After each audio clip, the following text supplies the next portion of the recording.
Assalamualaikum warahmatullahi wabarakatuh. Hai semuanya, kali ini kita akan membahas tentang teks prosedur, yaitu pengertian, tujuan, ciri, dan jenis dari teks prosedur, serta pengertian dan contoh dari infografik.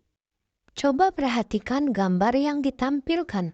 Gambar tersebut merupakan salah satu contoh dari teks prosedur yang berada di dalam kehidupan kita sehari-hari. Baiklah, langsung saja kita beralih ke tujuan dari pembelajaran kita hari ini. Tujuan yang pertama yaitu menjelaskan pengertian dari teks prosedur, menjelaskan tujuan teks prosedur, menentukan ciri teks prosedur berdasarkan isi dan bahasa pada teks yang dibaca dan didengar.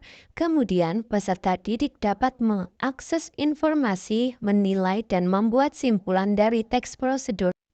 Pengertian dari teks prosedur yaitu teks yang berisi tentang penjelasan suatu langkah-langkah kegiatan untuk melakukan atau menghasilkan sesuatu secara sistematis atau berurutan. Nah, selanjutnya yaitu tujuan dari teks prosedur. Tujuan dari teks prosedur hampir sama dengan pengertiannya, yaitu apa? Dapat memberikan petunjuk atau cara melakukan sesuatu dengan langkah-langkah yang sistematis atau berurutan, sehingga pembaca atau pemirsa dapat mengikuti proses dan langkah-langkah tersebut dengan baik dan benar.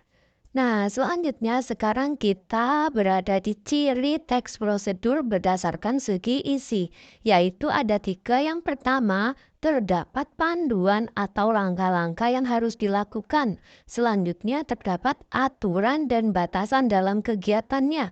Yang ketiga, dilakukan secara beruntut atau urutan.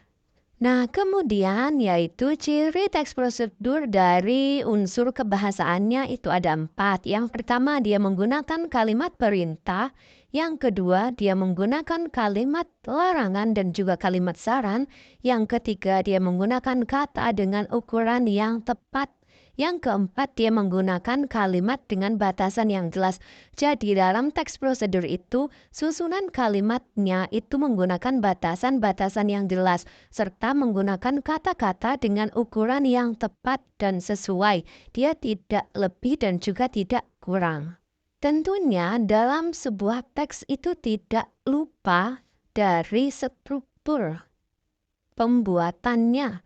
Struktur pembuatan teks. Jadi di sini struktur dari teks prosedur ada 4. Yang pertama itu ada tujuan. Tujuan apa benda itu dibuat. Tujuan apa gerakan itu dilakukan. Nah, yang kedua itu ada alat dan bahan.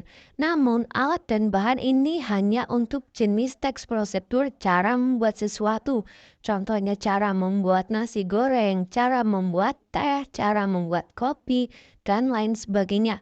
Yang ketiga tentunya terdapat langkah-langkah atau tahapan-tahapan.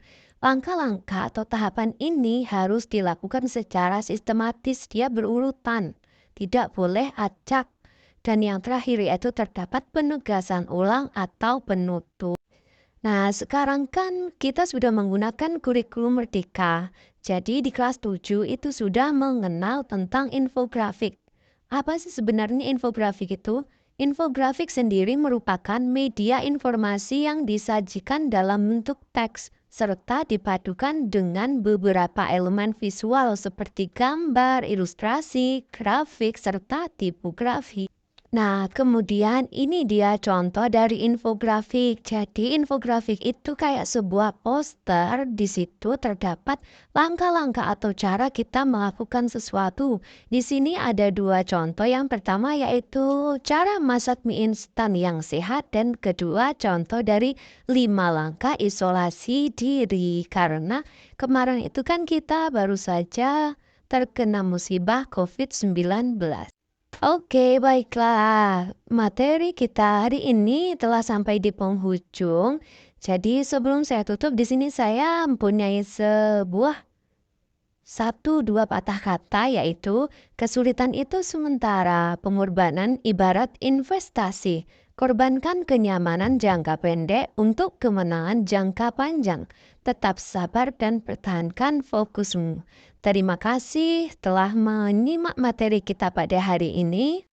Terima kasih atas waktu dan perhatiannya. Kurang dan lebihnya saya mohon maaf. Saya Ira Farah Zulfika, pamit undur diri. Saya akhiri. Wassalamualaikum warahmatullahi wabarakatuh. Bye-bye, sampai jumpa lagi di pertemuan selanjutnya.